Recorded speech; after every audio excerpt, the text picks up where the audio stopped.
I'm not going off just this to say he's done. None of the crimes, at least that we know, did he put guns to the women's head, right? So we want to see the condoms or lack of condoms.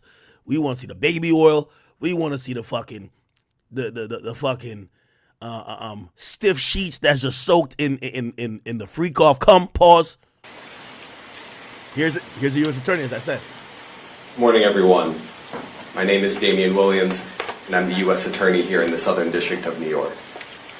Today I'm announcing the unsealing of a 3-count indictment, charging Sean Combs with racketeering conspiracy, sex trafficking, interstate transportation for prostitution. The indictment alleges that between at least 2008 and the present, Combs abused, threatened, and coerced victims to fulfill his sexual desires, protect his reputation, and conceal his conduct. As alleged in the indictment, to carry out this conduct, Sean Combs led and participated in a racketeering conspiracy that used the business empire he controlled to carry out criminal activity, including sex trafficking, forced labor, kidnapping, arson, bribery, and the obstruction of justice. Let me say a little bit more about the charges. The indictment alleges that Combs abused and exploited women and other people for years, and in a variety of ways. As alleged, Combs used force, threats of force, and coercion to cause victims to engage in extended sexual performances with male commercial sex workers, some of whom he transported or caused to be transported over state lines. Combs allegedly planned and controlled the sex performances, which he called freak-offs, and he often electronically recorded them. Whoa. The freak-offs sometimes lasted days at a time, involved multiple commercial sex workers, and often involved a variety of narcotics, such as ketamine, ecstasy, and GHB, which Combs distributed to the victims to keep them obedient and compliant. As alleged, when Combs didn't get his way, he was violent, and he subjected victims to physical, emotional, and verbal abuse so that they would participate in the freak-offs, and that Combs hit, kicked, threw objects at, and dragged victims, at times by their hair. On one occasion in March of 2016, that conduct was captured on video and later reported in the media. Specifically, Combs kicked, dragged, and threw a vase at a victim in a Los Angeles hotel when the victim was attempting to flee. As alleged, these assaults often resulted in injuries to the victims, which took days or weeks to heal. In addition to the violence, the indictment alleges that Combs threatened and coerced victims to get them to participate in the freak-offs. Oh my God. He used the embarrassing and sensitive recordings he made of the freak-offs as collateral against the victims.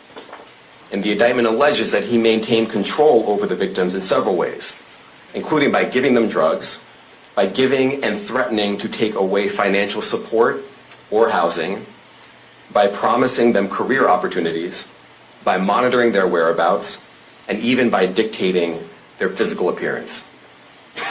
Because of all of this, the indictment alleges that the victims did not believe they could refuse Combs without risking their security. They're describing Cassie a lot.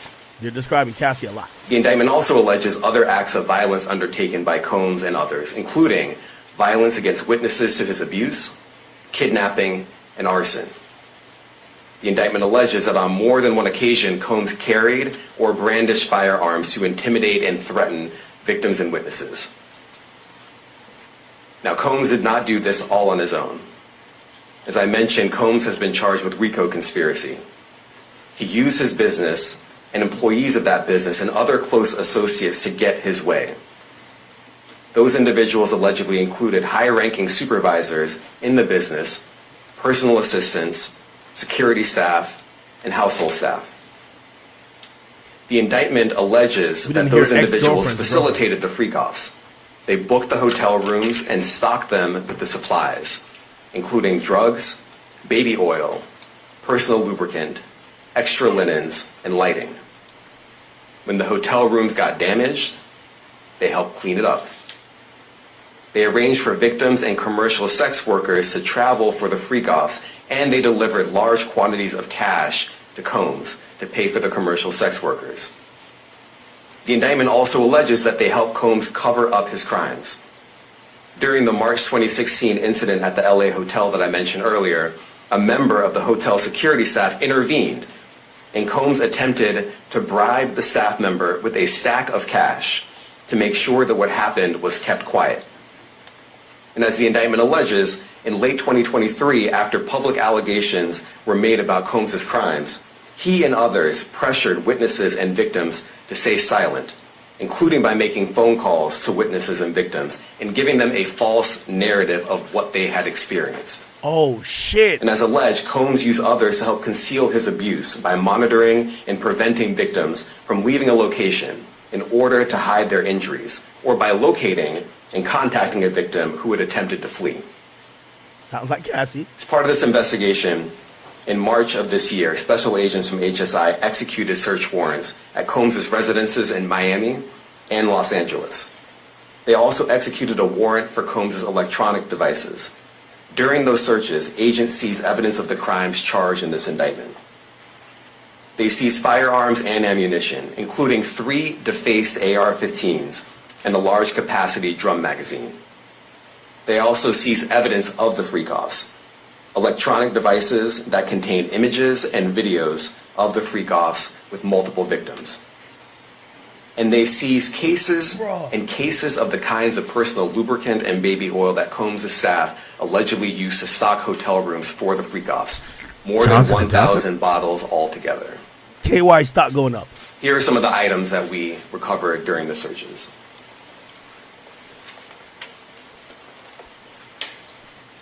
As you can see here, this is a drum magazine, large capacity, and it contains, I believe, 59 rounds. I mentioned as well that we recovered 3 AR-15s. This is a close-up shot of one of the AR-15s, and you can see right here, the serial number has been thoroughly defaced. Another picture of more ammunition and parts of 2 AR-15s right there. Now, I want to be clear about 2 things. First, this office is determined to investigate and prosecute anyone who engages in sex trafficking, no matter how powerful or wealthy or famous you may be. No one should doubt our commitment on that. A year ago, Sean Combs stood in Times Square and was handed a key to New York City. Today, he's been indicted and will face justice in the Southern District of New York. Second, we are not done. This investigation is ongoing, and I encourage anyone with information about this case to come forward and to do it quickly. Anyone with information can call 1-877-4-HSI-TIP. I want to express my deep appreciation for the victims and witnesses who have used their voices and helped bring this criminal conduct to light. We would not be here without them. I also want to thank the dedicated case agents on the HSI Trafficking in Person Squad in New York. They have been with us since day one and have worked tirelessly on this investigation. They will continue to be invaluable partners to us. I also want to thank the incredible agents and analysts from SDNY who have also provided tremendous assistance on this case. I'm deeply grateful for their continued work. And finally, I want to thank the outstanding career prosecutors from SDNY who are handling this case. Meredith Foster, Emily Johnson, Chrissy Slavic, Madison Smizer, and Mitzi Steiner, and their supervisors, Jamie Backleiter and Jacqueline Kelly. Remember all those names? They are members of the Civil Rights Unit in our criminal division. Remember those names? We created the Civil Rights Unit when I became U.S. Attorney. I'm deeply proud of their work on this and so many other cases. I'll now take some questions. Eric Katursky, ABC.